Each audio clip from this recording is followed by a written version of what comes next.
आप बताइए, सवाल का जवाब दीजिए। आज बच्चे रोड पे आके आंदोलन कर रहे हैं, वहां पे क्या नौबत थी?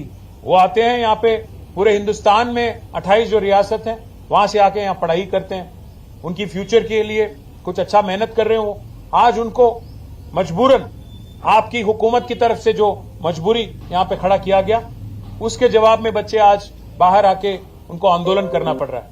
मैं डिमांड करूंगा राहुल गांधी से, अगर आप लीडर ऑफ ऑपोजिशन सही में हो तो आप हुकूमत को, मरकजी हुकूमत जो है, जो यूनियन गवर्नमेंट है, उनको सवाल करिए।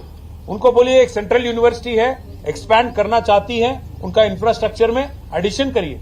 वहां के अगर सहूलत और इंप्रूव करना है, वहां की इंफ्रास्ट्रक्चर और इंप्रूव करना, तो जरूर करिए, आवाज उठाइए। वो नहीं करते हो और यहां पे आके कहते हो कि अनयूज्ड लैंड है इसलिए वापस लेंगे। ये लैंड अनयूज्ड नहीं है, ये लैंड है फ्यूचर एक्सपेंशन के लिए यूनिवर्सिटी की। आज पूरे हिंदुस्तान में एक लौती यूनिवर्सिटी है उर्दू स्टडीज के लिए, सेंट्रल यूनिवर्सिटी, यहां की मनु। और इसको आज यहां की जो यूनिवर्सिटी की प्रेस्टीज है और यहां की जो यूनिवर्सिटी की जो रेपुटेशन है, इसको खराब करने के लिए, इसको बदनाम करने के लिए आपकी गवर्नमेंट जो साजिश रच रही है, इसको कतई हम नहीं होने देंगे। बीआरएस की तरफ से हम आपको वादा करते हैं, इन बच्चों को, यूनिवर्सिटी के जो बच्चे आज हमारे पास आए, వీళ్ళందరికీ మేము ఇస్తున్న మాట, మాకు గతంలో మా అనుభవం నిజాం కాలేజ్లో అక్కడ మహిళా విద్యార్థినులు వచ్చి ఒక రోజు, అన్న మాకు హాస్టల్ కట్టివ్వండి అంటే హెచ్ఎండిఏ నిధుల నుంచి అక్కడ hostel కట్టించాం.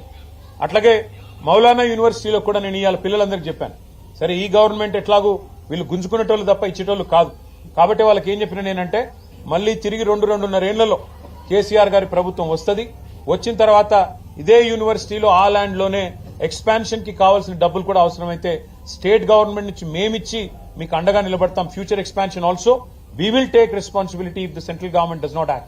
We will add infrastructure, we will come back and we will stand by the students. And in this fight, they are meeting every political party, they are meeting every political leader. I wish them the best. We are with you.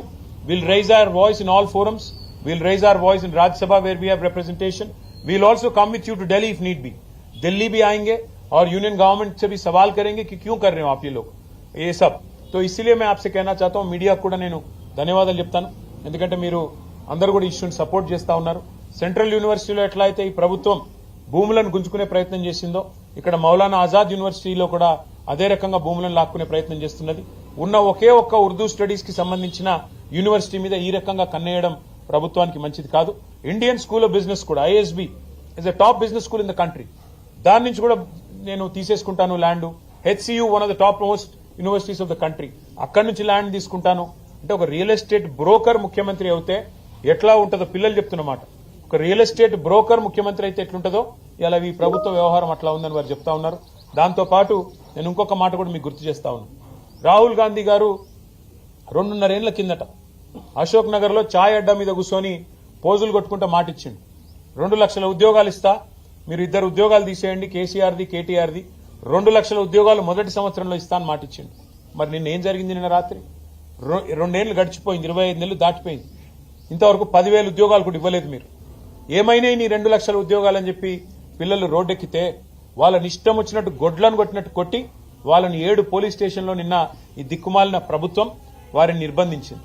ఈ రోజు కూడా ఉదయం నుంచి మళ్లీ అరెస్టుల మీద అరెస్టులు చేస్తా ఉన్నారు. ఎందుకు? ముఖ్యమంత్రి గారు అక్కడేదో బట్టల షాప్ ఓపెనింగ్ కోతున్నట్ట, దానికోసం ఆ రోడ్డెంబడ పోతుంటే ఎక్కడ ముఖ్యమంత్రికి అడ్డం వచ్చి నోటిఫికేషన్ లేవి అని నిలదీస్తారు, ముఖ్యమంత్రిని దిగ్బంధం చేస్తారన్న భయంతో ఇలా పోలీసులను అడ్డం పెట్టుకుని ఈ ప్రభుత్వం బతుకుతా ఉన్నది. మరి ఇంత చేతగాని సన్నాసి రాహుల్ గాంధీ ఎందుకు మాటిచ్చినావు? 2 లక్షల ఉద్యోగాలని చెప్పి ఎందుకు డైలాగులు కొట్టినావు? ఎందుకు పోజులు కొట్టినావు? ఎక్కడ పోయినాయి నీ 2 లక్షల ఉద్యోగాలు? ఇవాళ ప్రజలు అడుగుతున్నారు, మా పిల్లలు అడుగుతున్నారు, దమ్ముంటే సమాధానం చెప్పు. 10,000 ఉద్యోగాలు ఇవ్వకుండా ఇక్కడ భూములు గుంజుకుంటావు, యూనివర్సిటీ దగ్గర ఇస్తానన్న ఉద్యోగాలు ఇయ్యవు. ఈ రకంగా తెలంగాణ యువతతో, భారతీయ యువతతో కాంగ్రెస్ ఏదైతే డ్రామాలు ఆడుతున్నదో దీని అందరూ కూడా గమనించాలని కోరుతూ, ఈ భూముల విషయంలో ఖచ్చితంగా బీఆర్ఎస్ పార్టీ పూర్తి స్థాయిలో పిల్లలకు మద్దతుగా నిలబడుతుంది. ప్రభుత్వం గనక ఈ భూములను లాక్కునే ప్రయత్నం చేస్తే అవసరమైతే ప్రత్యక్ష పోరాటానికి కూడా పార్టీ తరఫున మేము కూడా ముందుకు పోతాం. మా స్టూడెంట్ విభాగం అధ్యక్షులు శ్రీనివాస్ యాదవ్ గారి నేతృత్వంలో, మా పార్టీ యొక్క మైనారిటీ విభాగం నేతృత్వంలో అందరం కూడా కలిసికట్టుగా ఈయన్ని ప్రతిఘటిస్తాము, అడ్డుకుంటామని చెప్పి కూడా మీకు తెలియజేస్తాం.